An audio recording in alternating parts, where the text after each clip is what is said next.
como los deseos más fervientes que ustedes hayan tenido respecto de este año.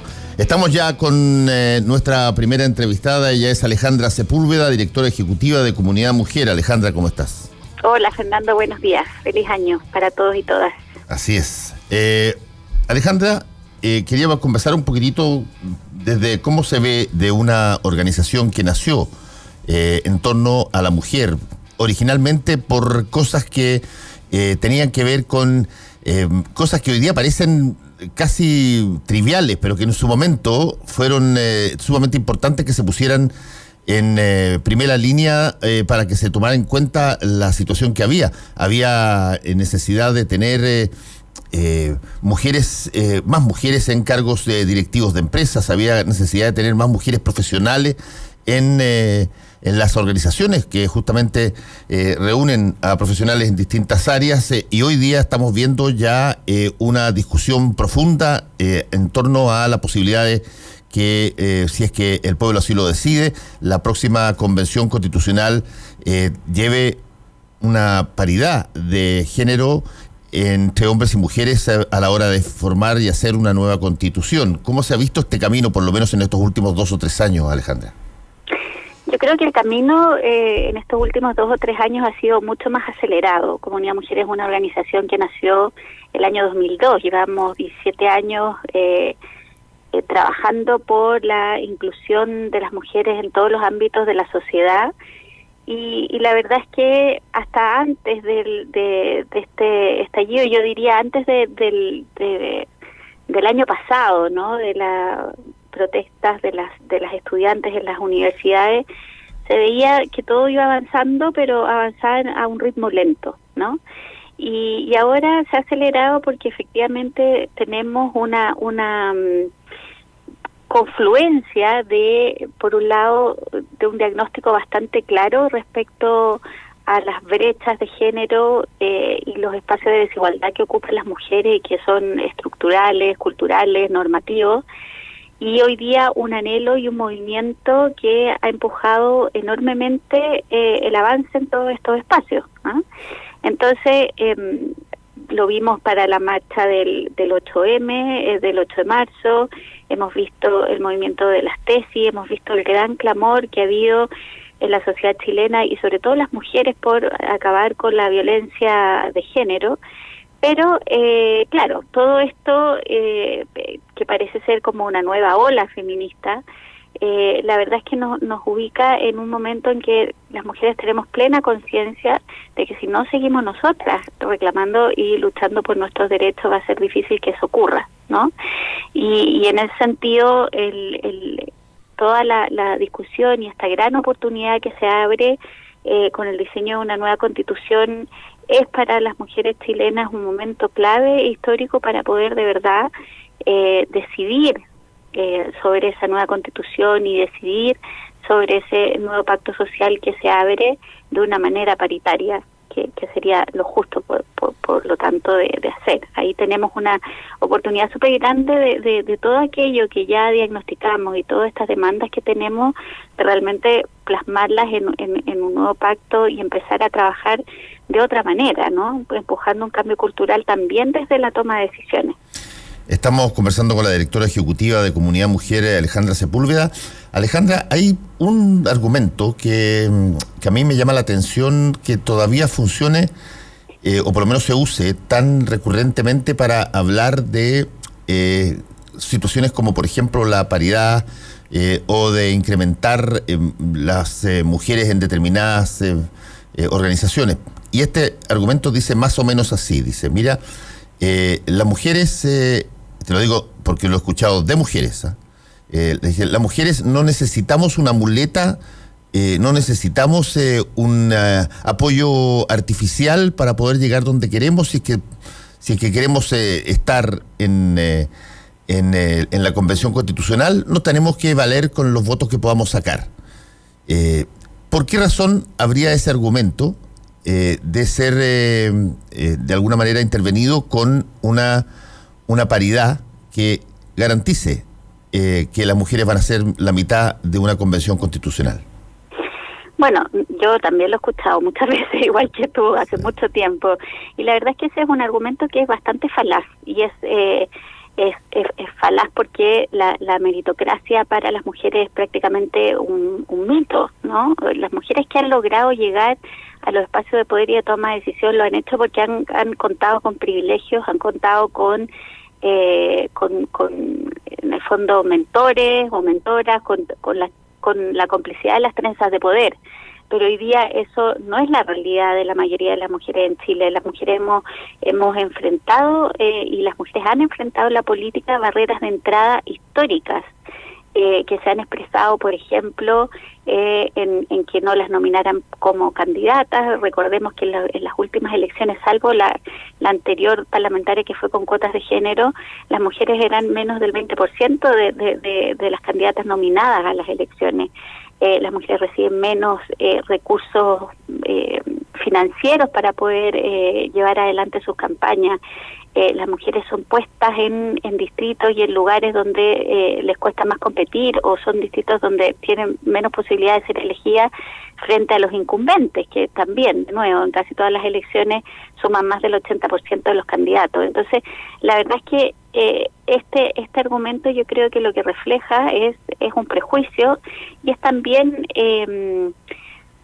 como se podría decir, como la falta de apertura a un avance que tiene que ver con cómo logramos ser una mejor democracia, más inclusiva y más representativa. Yo creo que esas personas que hablan de eso, incluyendo a muchas mujeres, realmente están equivocadas, ¿no? Y lo demuestra también el hecho de que siempre, para que una mujer acceda a cargo de toma de decisión, y en el caso de las empresas es equivalente, tiene que hacer el doble o el triple de trabajo, tiene que renunciar a muchas cosas para poder estar ahí, ¿no?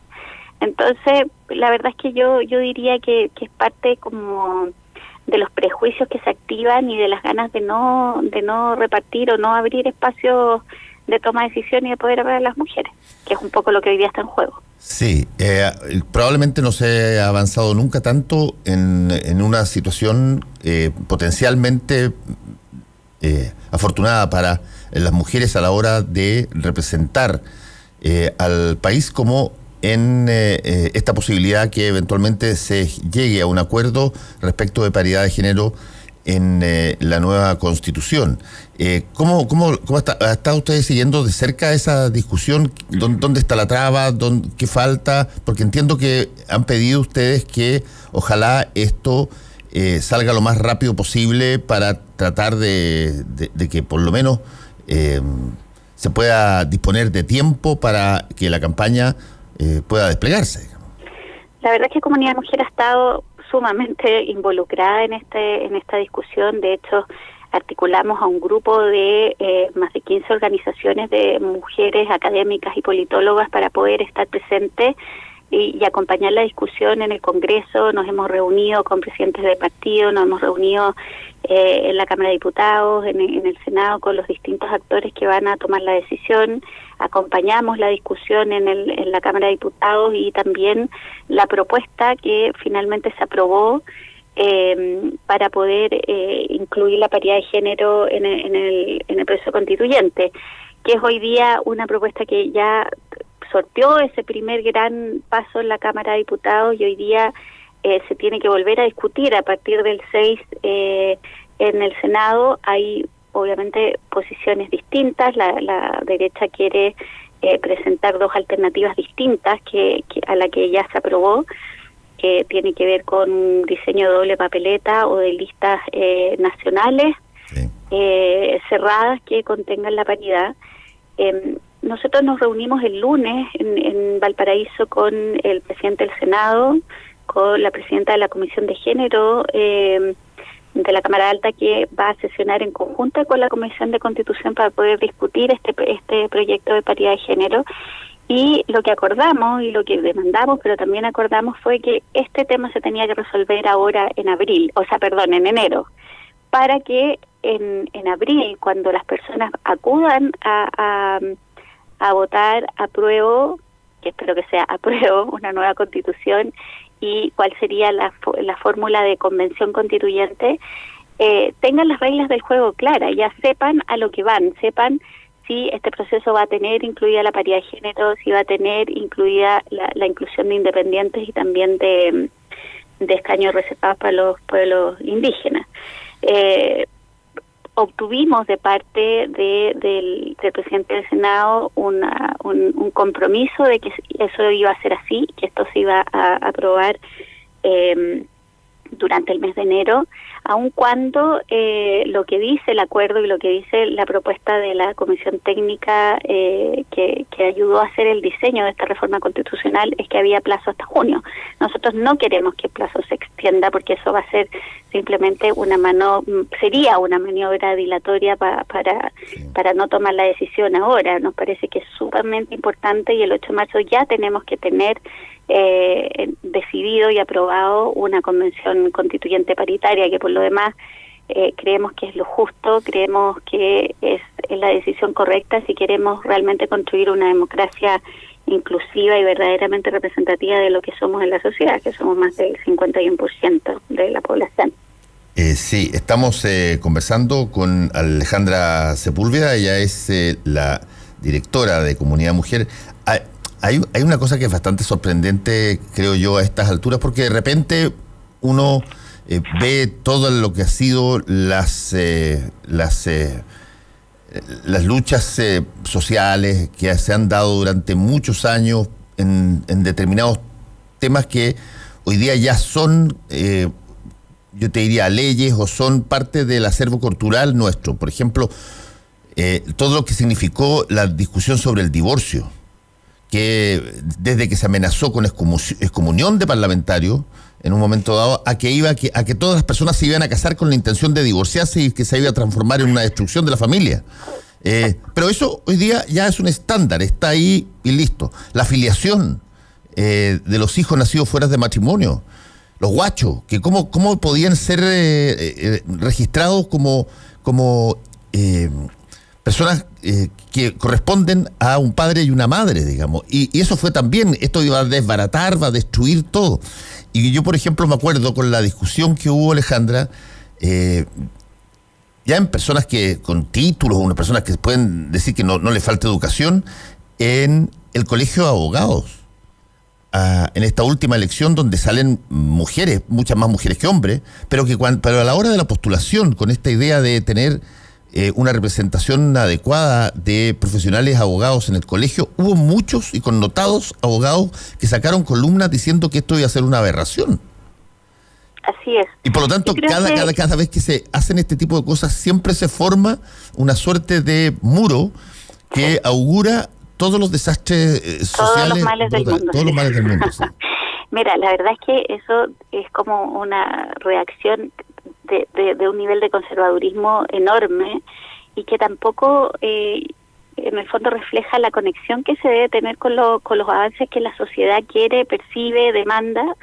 Hay que decir que la paridad tiene hoy día, según la última encuesta CADEM, un 92% de aprobación de la ciudadanía, que es un nivel súper alto.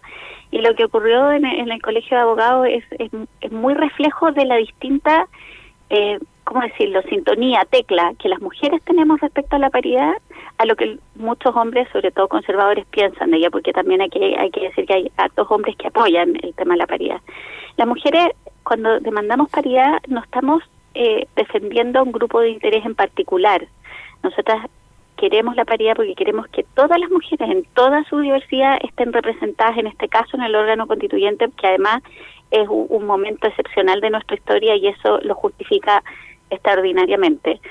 Los hombres que se oponen a la paridad piensan que la paridad es como prácticamente plantear una guerra entre sexos, donde finalmente lo que se busca es generar a través de mecanismos que distorsionan una modificación de la realidad que no debe ser tal, porque tienen que llegar, como decíamos al principio de la entrevista, los que tengan más méritos, los que sean más capaces, y esos argumentos desconocen que los hombres han sido privilegiados en su acceso al poder a lo largo de toda la historia de la humanidad, ¿no? Entonces, yo lo considero, la verdad es que, por un lado, esperable, en el sentido que un desafío de estas características a mucha gente la deja, no sé, en una posición de temor o desconcierto, pero la verdad es que si nosotros revisáramos todo lo que se ha escrito, por ejemplo, después de la elección del Colegio de Abogados, nos damos cuenta que las mujeres estuvieron absolutamente felices de lo que ahí pasó y no consideraron que era nada de grave que muchas mujeres tuvieran que ceder su asiento a un hombre porque la paridad se dio para el lado contrario, porque finalmente lo que se buscaba ahí era un equilibrio que fuera justo, ¿no? Sí. Y bueno, y hay que ver la última, si uno lee las últimas columnas, por ejemplo, de Correa Sutil, y después cómo le contestan las abogadas en un diario nacional, ahí tú te das cuenta cuál es la lógica distinta con que las mujeres estamos pensando esto. El feminismo a lo largo de la historia lo que ha buscado es defender los derechos de todos y de todas, no es excluyente, todo lo contrario, es inclusivo.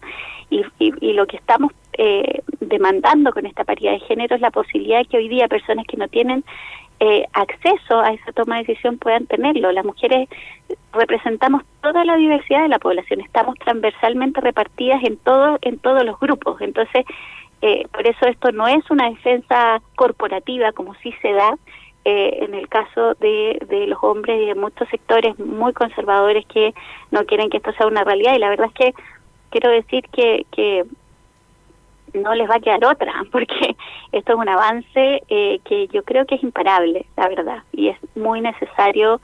Nosotros estamos esperanzadas en que esta discusión se dé, ojalá, en los mejores términos posibles en el Congreso, y que a partir de abril la conformación de la Convención Constituyente tenga este equilibrio, esta paridad de género que es necesaria para que estemos con todos nuestros proyectos país representados ahí, ¿no? Sí, y déjame hacerte una pregunta. En medio de todo esto, o sea, en el proceso de lo que se está conversando, de la paridad y todo lo que ha significado durante muchos años esta discusión, ¿qué tanto sientes tú que culturalmente el chileno hoy día le ha abierto espacios a la mujer que antes no tenía?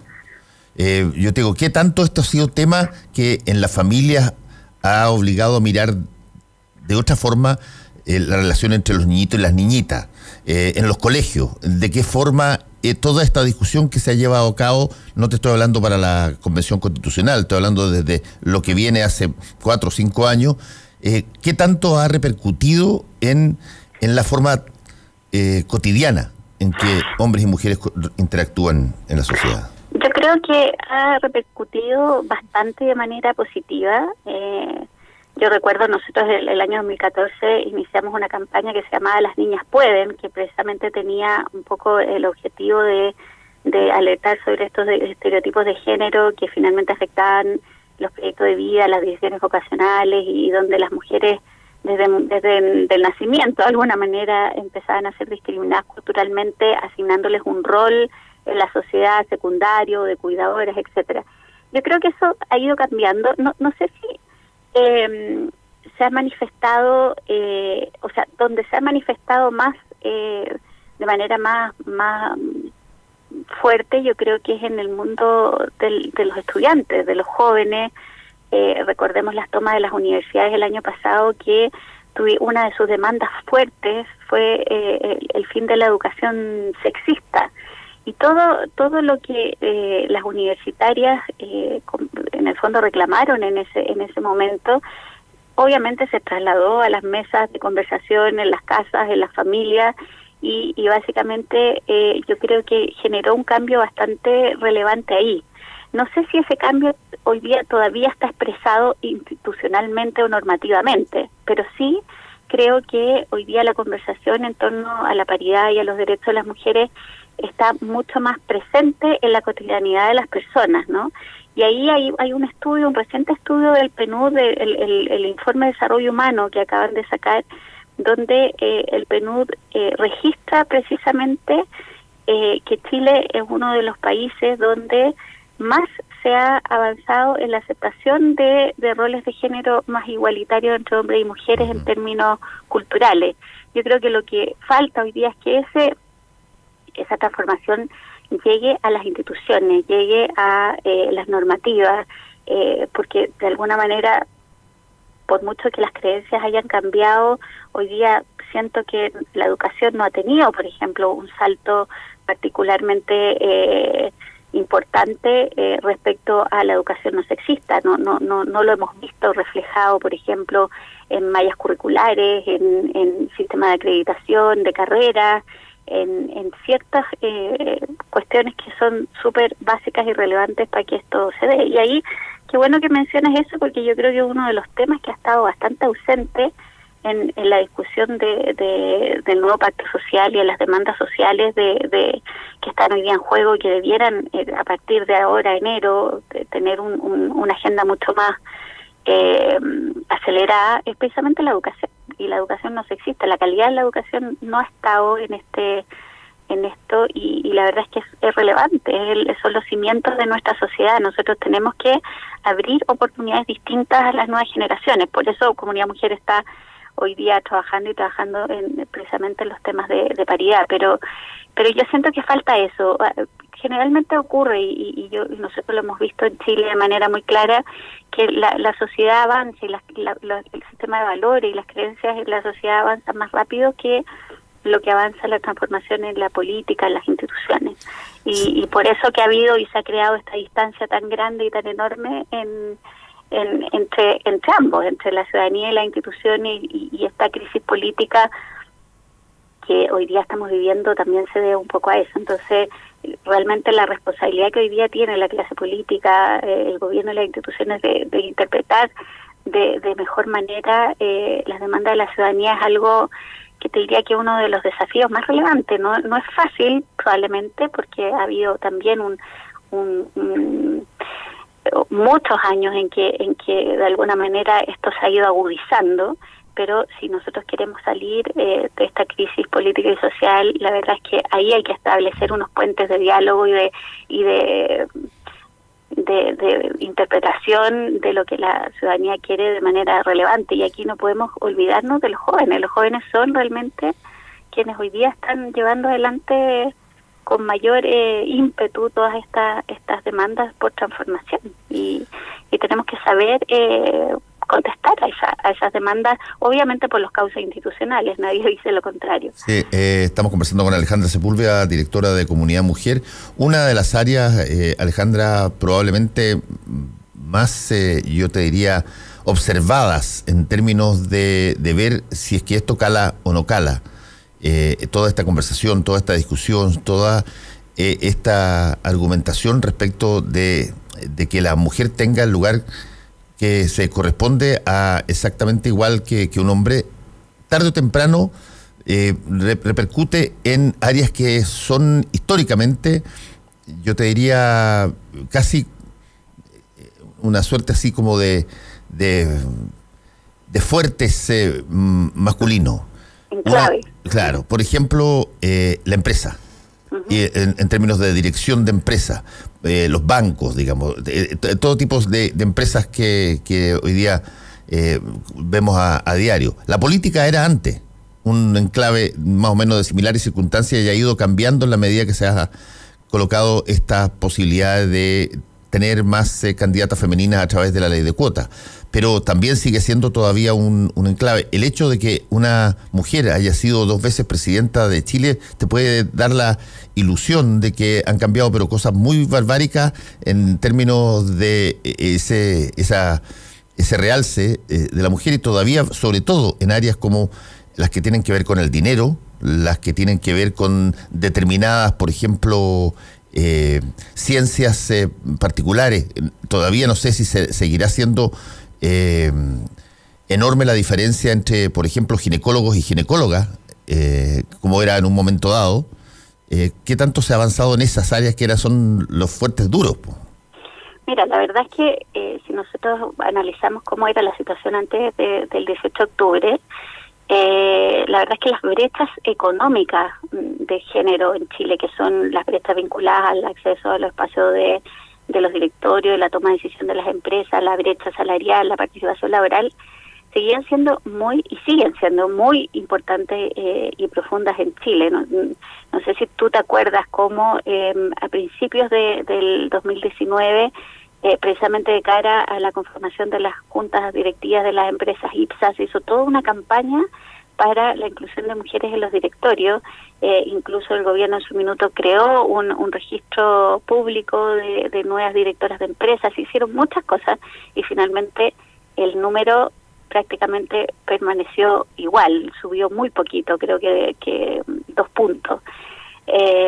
La brecha salarial en Chile sigue siendo de las más altas de los países que están en el fondo medidos, por ejemplo en el ranking del World Economic Forum.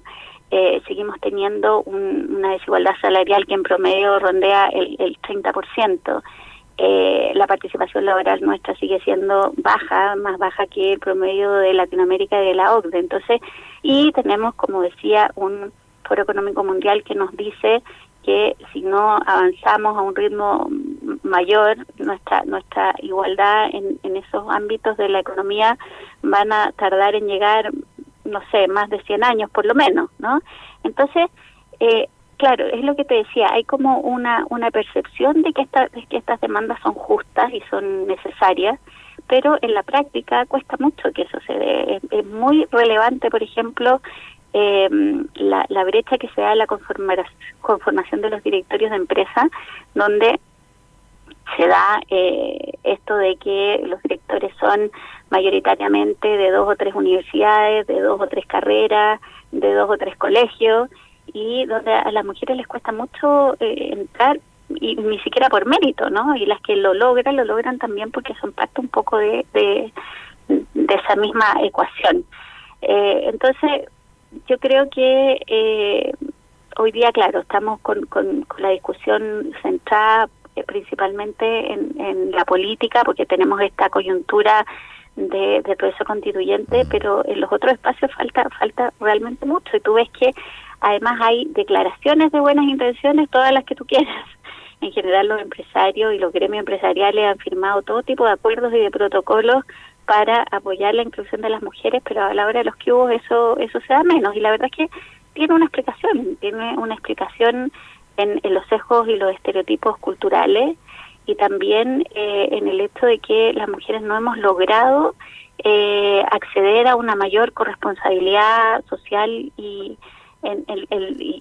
familiar en los temas de cuidado. Las mujeres sí seguimos estando muy asociadas y con toda la responsabilidad de ese cuidado de la familia, de los hijos, de los adultos mayores, y eso nos resta bastantes oportunidades y espacios en la toma de decisión, ¿no? Si tú ves en el fondo los hombres cuando asumen su desarrollo de carrera, lo asumen sin tener esa carga de que tienen que llegar a cierta hora a su casa, que tienen que dedicarse a la responsabilidad familiar. Entonces pueden hacer lo que quieran, pueden estudiar magíster, pueden desarrollar su capital humano, pueden proyectar su carrera de manera ascendente y continua. Las mujeres enfrentamos lagunas, tenemos que entrar y salir, siempre tenemos que estar sacrificando ciertas desarrollos porque tenemos esta otra responsabilidad que hoy día no es compartida, y eso es no solo en lo cultural, es en lo normativo también. Nuestro Código del Trabajo privilegia, o no sé si privilegia, pero de alguna manera nos tiene bien ancladas a ese paradigma tradicional de división sexual del trabajo, y frente a eso, si no logramos transformar esa situación, vamos a seguir teniendo la siguiente paradoja, que las mujeres somos la mitad de la población, que con nuestro trabajo no remunerado sostenemos de manera muy importante el desarrollo de nuestro país, y por otro lado no podemos o no tenemos la posibilidad de disfrutar de las ventajas de ese desarrollo y de esas oportunidades, porque tenemos esta doble y triple carga que se ha naturalizado, además, como que se da por sentado que nosotras somos las que tenemos que estar dispuestas a eso y punto. Y eso también influye en la política, influye en que es uno de los factores estructurales que también ha incidido en que las mujeres estemos menos, ¿no? Y eso también influye en que tenemos menos acceso a los bienes, al capital de trabajo, que tenemos menos recursos, que estamos siempre como en esta situación de desmedro económico que nos hace también más vulnerables otro tipo de abuso y discriminación. Entonces, de verdad, yo tengo la expectativa que todos estos cambios que se han dado finalmente también propicien que todas estas injusticias y estas desigualdades que enfrentan las mujeres se logren subsanar, y hoy día también tenemos una oportunidad enorme de reparar toda esa ruta y ese ciclo de la desigualdad con la reforma a las pensiones, que es otro de los temas también que se va a estar dando en esta agenda del 2020, en la agenda social del 2020. Alejandra Sepúlveda, directora ejecutiva de Comunidad Mujer, muchas gracias por este contacto con Combinación Clave, que te vaya muy bien. Gracias a ti y ojalá tengamos una constituyente paritaria muy pronto en nuestro país. Gracias. Que te vaya bien, chao. Para hacer un buen negocio necesitas ser un gran anfitrión. Para